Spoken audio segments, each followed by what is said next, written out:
بعد ما عالجنا مصطلح الدولة مع دكتور فريد، مع كمان مصطلح الشخصية اللبنانية مع دكتور فياض، نأتي الآن لمعالجة مصطلح لبنان الكبير في منظور أو من منظور أصحاب القرار في العائلات الدينية، يلي رح يقدم لنا إياه دكتور أنطوان الحكيم. دكتور أنطوان الحكيم من بدي أقول من الأرزات العتيقة بالتاريخ اللبناني، مؤرخ لبناني، وحاليا من بعد ما كان أستاذ في كلية الآداب بالجامعة اللبنانية هو حاليا يشرف على أطروحات الدكتوراه بالمعهد العالي للدكتوراه. ما رح أقول لكم شو عامل بالتاريخ لأنه هو بحد ذاته تاريخ يلي عمله بالتاريخ، إضافة للتعديل بالمناهج، إضافة للدراسات الاستراتيجية، المركز التربوي للبحوث والإنماء بقسم التاريخ بكلية الآداب، برئاسته للجامعة اللبنانية الألمانية، بلجنة تعديل المناهج والبرامج بالمركز التربوي إلى آخره إلى آخره. يشرف الآن على سلسلة التاريخ بالوثائق التي تصدر عن الدار اللبنانية للنشر الجامعي في بيروت، على سلسلة تصدر عن الدار نفسها في بيروت وعن دار لرمتان بباريس، تتضمن وثائق الانتداب الفرنسي تحديدا. عم بفوكس هلا على الانتداب الفرنسي. مؤلفاته مش رح أعدها كلها، رح لكم آخر مؤلف صدر حديثا كشفناه بالمعرض الكتاب بأنطلياس مؤخرا عن الدار اللبنانية للنشر الجامعي بعنوان من متصرفية الجبل إلى دولة لبنان الكبير، فترة ما بين 1914 1920. دكتور أنطوان الحكيم، الكلام لحضرتك. شكرا حضرة الرئيس. Mes chers amis, j'ai préparé ma communication en langue française parce qu'on m'a demandé à l'origine de la préparer en français. Donc je vais parler en français, hein, vous m'excusez. Donc nous allons retourner 100 ans en arrière. Nous allons nous replonger dans l'histoire du Liban dans les années 1918-1920. Donc la création de l'État du Grand Liban. Le Grand Liban de 1920 dans la perception des décideurs des communautés religieuses. La chute de l'Empire ottoman en 1918 ouvrit la voie aux puissances victorieuses pour redessiner la carte du Proche-Orient conformément à leurs intérêts et aux accords secrets qu'elles avaient conclus entre elles. Mais elles étaient tenues de prendre en considération les vœux des populations de cette région après que le président Wilson eut proclamé en janvier 1918 dans ses 14 points le droit des peuples à l'autodétermination et qui lui envoyait au Levant en 1919 la commission King Crane pour enquêter sur les désidérates des populations de cette région, et que la conférence de la paix eut instauré le régime des mandats internationaux qui devait s'appliquer aux provinces détachées de l'Empire ottoman. Mon exposé comportera 4 parties. Je vais essayer de le résumer autant que possible parce que j'ai préparé un long exposé. Je brasserai dans un premier tableau, dans un premier point, un tableau des communautés libanaises au sortir de la guerre, en mettant en relief le poids du passé qui pesait sur chacune d'elles. Je consacrerai le second point au tiraillement entre les forces européennes et arabes qui ont occupé le terrain après le retrait des Ottomans. J'étudierai dans un troisième point le dilemme auquel se sont trouvées confrontées les communautés musulmanes syro-libanaises durant les années 18-20, sunnites, chiites, druzes, alaouites, étaient appelés à choisir entre une Syrie unifiée sous l'égide du sunnisme hijazien et le partage du pays en plusieurs États tenant compte des particularismes régionaux et communautaires. Au Liban, ils étaient appelés à choisir entre le Grand Liban et la Grande Syrie. Et mon dernier point, dans mon dernier 4e point, je traiterai de l'option des communautés chrétiennes libanaises concernant leur avenir en essayant de clarifier les raisons qui ont poussé ces communautés à défendre avec acharnement le projet Grand Liban. Donc le premier point, les communautés religieuses au sortir de la guerre, le poids du passé. La défaite de l'Empire ottoman ne surprit pas les habitants des provinces arabes. Cet empire agonisait depuis plusieurs décennies. Avant cette échéance dramatique, différentes solutions avaient été envisagées par ses habitants concernant leur avenir, dont, parmi les solutions, la décentralisation et la séparation avec la création d'un État arabe indépendant. Poussé par les Anglais, le shérif de la Mecque, Hussein el-Hashimi, opta pour cette seconde solution en déclenchant en juin 1916 un mouvement arabe de révolte contre les Turcs. Les Anglais lui avaient promis, dans la correspondance qu'il avait échangée avec McMahon, au commissaire britannique au Caire, il lui avait promis la constitution sous son leadership d'un empire arabe englobant la majeure partie des provinces ottomanes arabes d'Asie. Mais Londres n'avait pas hésité pendant la guerre à prendre d'autres engagements concernant ces mêmes provinces, d'abord envers la France avec l'accord Sykes-Picot, ensuite envers les sionistes avec la déclaration Balfour de 1917. Les communautés religieuses des territoires qui formèrent le Grand Liban ont été toutes affectées par la dislocation de cet empire, mais chacune d'elles avait sa propre vision concernant l'avenir. La communauté sunnite dominante jadis s'est trouvée décapitée en perdant le pouvoir dont elle jouissait sous les Ottomans. La majeure partie de ses dirigeants ont mis leur espoir dans la famille hachémite, espérant que les alliés victorieux, en particulier les Britanniques, respecteraient les engagements contractés à l'égard du shérif de la Mecque, devenu à l'époque roi du Hidjaz. Les dirigeants des communautés musulmanes minoritaires étaient en général satisfaits de s'affranchir du joug ottoman dont ils avaient souffert. Ils ne tardèrent pas à se tourner vers le Grand Liban. Du côté chrétien, le tableau était beaucoup plus sombre. Les communautés chrétiennes ottomanes sont sorties de la guerre meurtries et traumatisées. Durant les dernières décennies qui ont précédé le conflit mondial, les minorités chrétiennes de l'Empire ont été les victimes d'effroyables tueries. La Sublime Porte, affaiblie, subissait souvent les attaques des puissances européennes qui l'amputèrent de ses provinces périphériques, comme elle subissait les assauts des mouvements nationalistes dans les Balkans et en Arménie.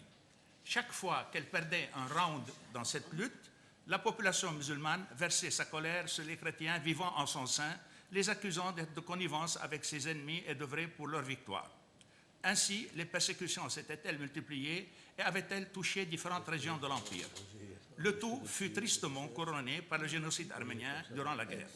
On pourrait rapprocher de ce génocide le blocus alimentaire instauré par les Turcs contre la Mutassarrifia du Mont-Liban, qui l'a fait perdre un tiers de ses habitants. Tous ces malheurs étaient encore gravés dans la mémoire collective des communautés chrétiennes. Les images des victimes de la famine 1915-1918, ces squelettes ambulants, étaient présentes dans tous les esprits.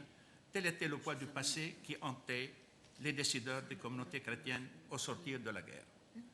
Je passe à mon second point.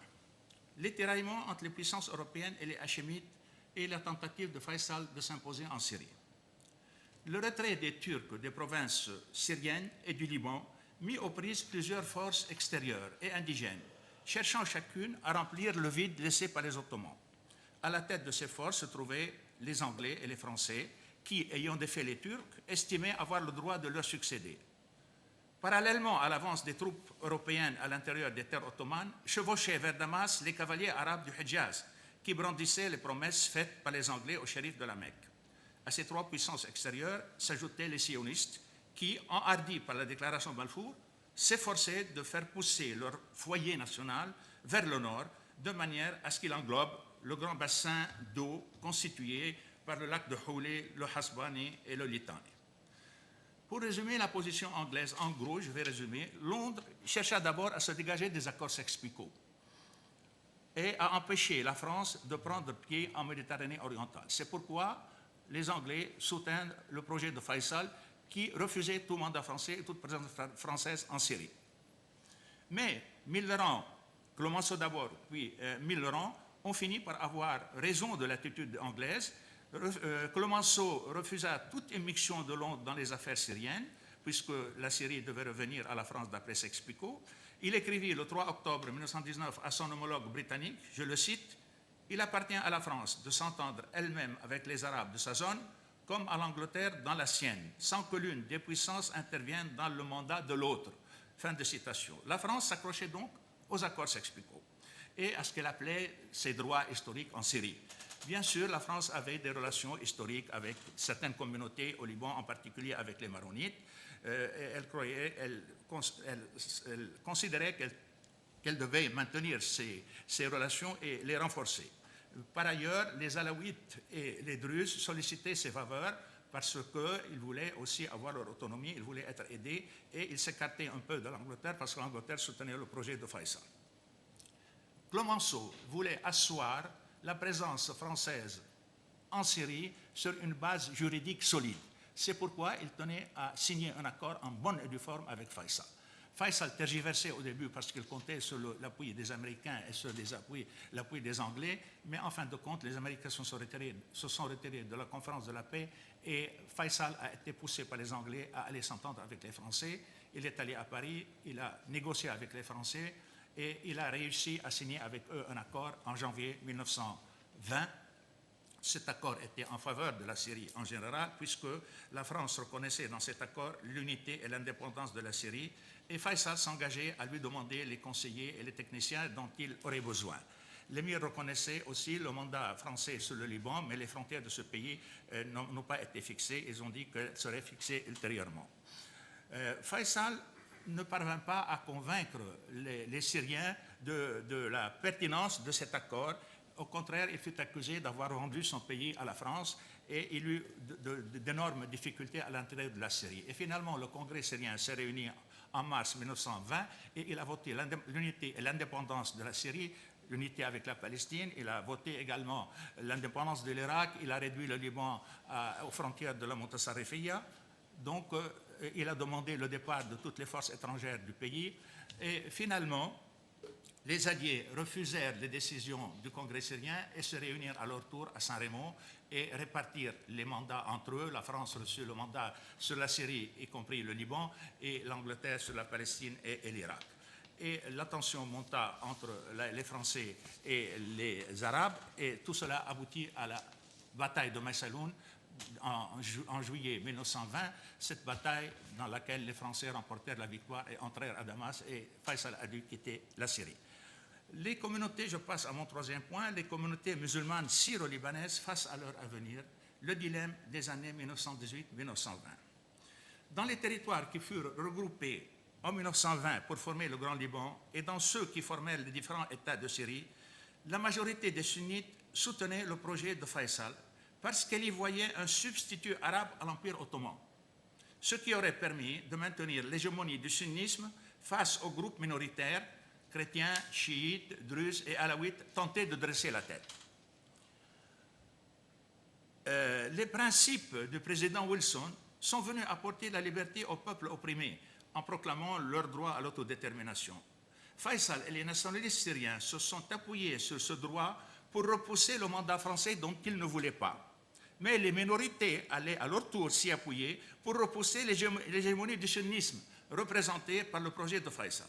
La puissance mandataire, après sa rupture avec l'émir Faisal, les encourageait sur cette voie.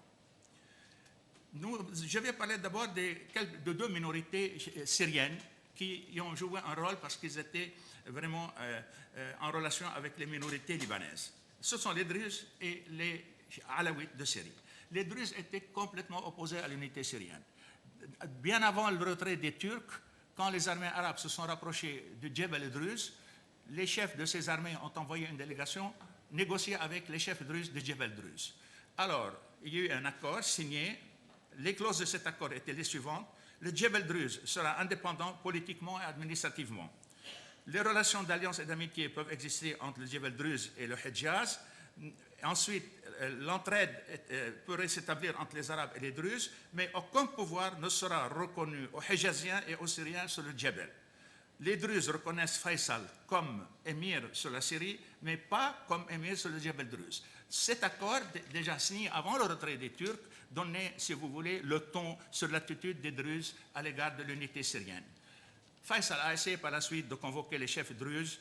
Il a essayé de gratifier quelques-uns d'entre eux d'une allocation mensuelle. Il a distribué de l'argent, il a distribué des titres honorifiques. Mais devant la commission Gingkren qui a enquêté en Syrie, les Druzes se sont divisés en deux groupes. Une minorité a adopté la position de Faisal réclamant l'unité de la Syrie avec un mandat britannique ou américain, mais la majorité a réclamé l'autonomie de Djebel Druze avec le mandat français et se sont écartés des Anglais parce que les Anglais soutenaient le projet de Faisal. Après Maïsaloun, les chefs druzes remirent sur le tapis leurs revendications d'origine et en mars 1921, ils ont leur État indépendant. La seconde minorité qui mérite qu'on en parle, ce sont les Alaouites. Les Alaouites étaient farouchement opposés à toute unité syrienne.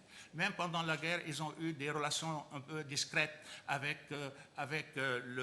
les Français qui étaient établis dans l'île de Rouad. Mais après le retrait des des Britanniques. Ils ont manifesté farouchement leur opposition à toute unité syrienne et ils ont eu finalement leur État qui a été créé par le général Gouraud le 31 août 1920. En juin 22, le Gouraud créa la Fédération syrienne. Les Alaouites ont été poussés à entrer dans la fédération, mais ils se sont opposés avec toutes leurs forces. Ils ont envoyé plusieurs pétitions en réclamant leur sortie de cette fédération. L'un des télégrammes envoyés en février 23 disait « En nous poussant dans la fédération, je cite, en nous poussant dans la fédération, c'est comme si vous nous poussez à la mort. Après que nos entraves ont été brisées par la main des Français, nous n'acceptons pas d'être liés par des entraves de Damas et d'Alep. » Un autre télégramme du mois de mars également dit « La fédération syrienne est notre suicide, nous ne voulons pas nous suicider, etc. » Donc, en décembre 24, la fédération a été abolie et les Alaouites ont recouvré leur indépendance. Et cette indépendance s'est maintenue jusqu'en 1936, comme pour les Druzes. Je passe maintenant aux communautés musulmanes des territoires qui, en 1920, formèrent le Grand Liban. Est-il vrai que toutes ces communautés étaient en bloc opposé au Grand Liban?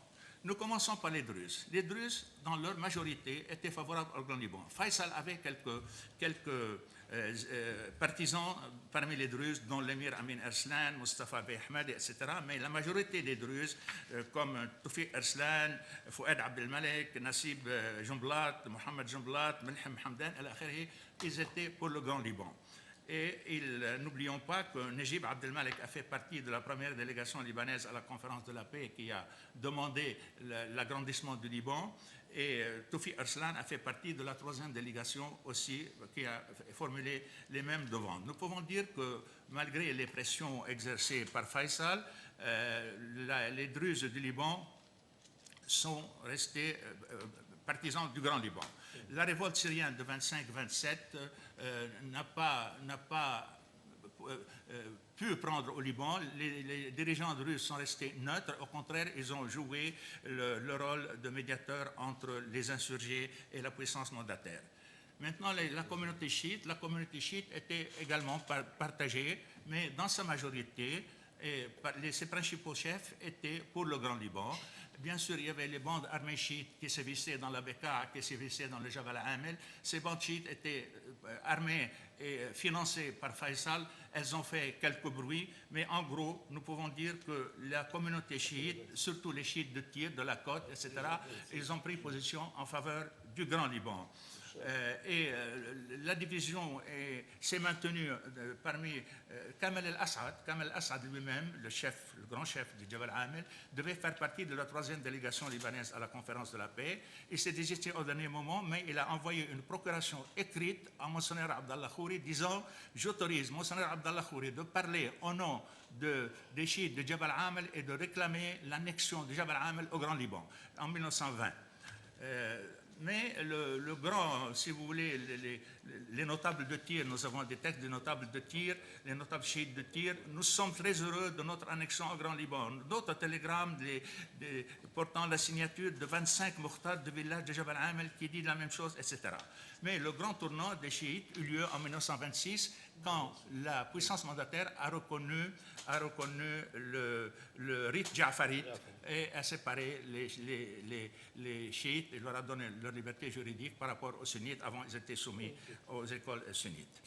Maintenant, les sunnites, nous avons dit que les sunnites du Liban, leur cas est un peu particulier parce qu'ils se considéraient comme les principales victimes du démantèlement de l'Empire ottoman.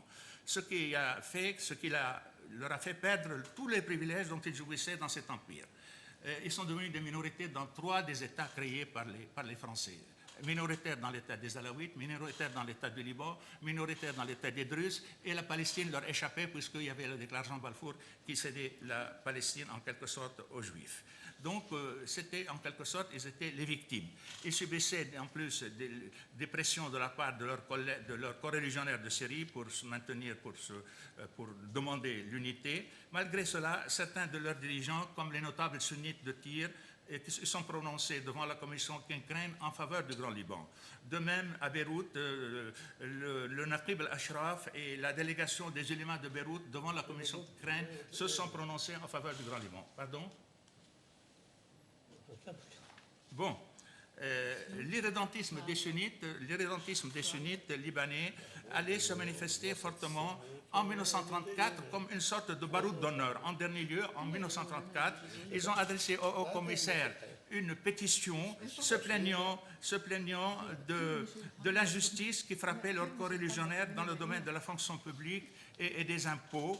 Et leur pétition se termine par cette phrase qui est un peu choquante. Pour toutes ces raisons, nous prions Votre Excellence de demander à la SDN, la Société des Nations, de nous traiter comme les Arméniens et les Assyriens, de décider l'expropriation de nos biens et de nous choisir des pays plus hospitaliers. La solution, cette phrase est un peu choquante, la solution de l'échange de population avec les pays voisins sera également acceptée. Mais je crois que cela n'était pas sérieux, c'était simplement une dernière réclamation parce qu'à partir de 1934, 35, 36, il y a eu une scission à l'intérieur de la communauté chiite. Il y a un courant qui a réclamé le Grand Liban qui était présidé par Kazem As-Sulh et cela va aboutir au pacte national de 1943. J'arrive à mon quatrième et dernier point, les communautés chrétiennes libanaises en 1918-20 face à leur avenir. J'ai dit la lutte, j'ai intitulé en sous-titre, la lutte pour la liberté, l'indépendance politique et la sécurité alimentaire. Le Mont-Liban a joué au cours de son histoire le rôle d'un lieu de refuge pour les minorités persécutées dans la région, essentiellement pour les minorités chrétiennes. Et il est devenu en quelque sorte un point d'attraction pour les chrétiens uniates du Proche-Orient. C'est ainsi que, bien sûr, les uniates venaient chercher refuge au Liban. Ils cherchaient la sécurité auprès de l'église maronite et de la puissante famille Al-Khazin qui les soutenait. Le patriarche arménien catholique de Cilicie installa son siège patriarcal en 1742 à Bzoumar, déjà. Il fut suivi vers la fin du siècle par le patriarche syrien catholique, Michel Jaroui, qui se réfugia au Liban et fonda le monastère de Charfé. Les Grecs catholiques se sont imposés dans certaines villes du Liban, comme Tyr, comme Baalbek, comme Beyrouth, etc. Et ils avaient également un siège. Leur siège principal de leur patriarcat est resté à Damas, mais ils avaient un siège à Ain 13, au Mont-Liban, où le patriarche passait une partie de son année. Trois communautés chrétiennes ont joué un rôle capital dans la création du Grand Liban. Ce sont les orthodoxes, les catholiques, les maronites et les grecs catholiques.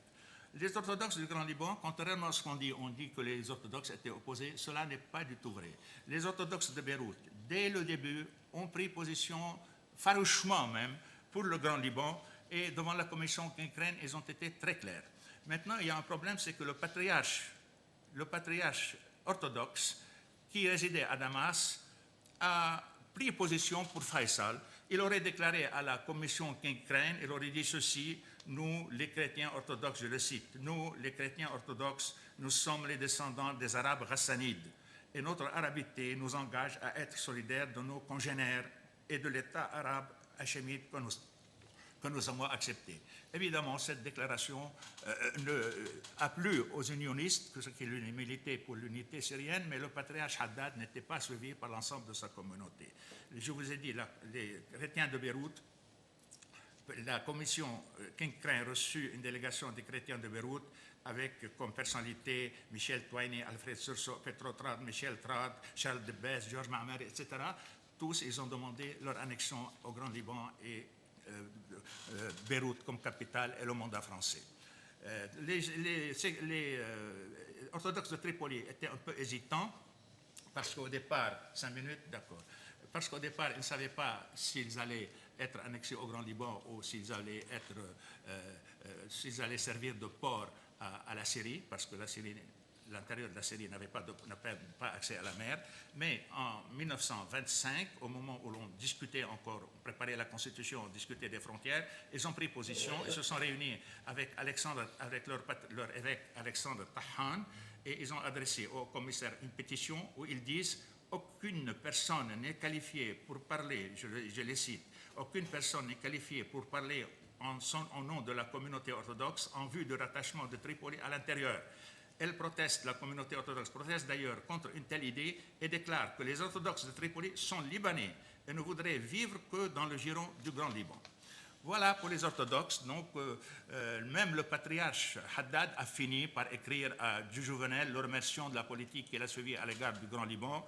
Dans sa lettre, nous pouvons lui dire ceci: nous ne pouvons pas cacher notre joie et reconnaissance pour vos bonnes intentions et celles de la puissance mandataire en ce qui regarde le Grand Liban, etc. Et puis, il recommande Charles de Bass à la présidence de la République. Charles de Bass a été élu président de la République, etc. J'arrive au dernier point, les communautés catholiques. Il y a deux communautés catholiques qui ont œuvré pour le gouvernement. Je n'insiste pas sur la position du patriarche Maroni parce qu'elle est très connue.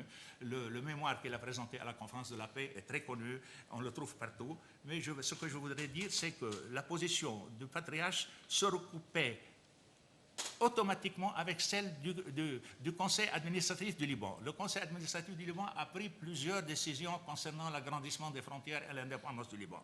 Le patriarche travaillait de concert avec le Conseil administratif et avec Monseigneur Mourabrab, le chef de la communauté grecque catholique qui est devenu par la suite patriarche lui-même.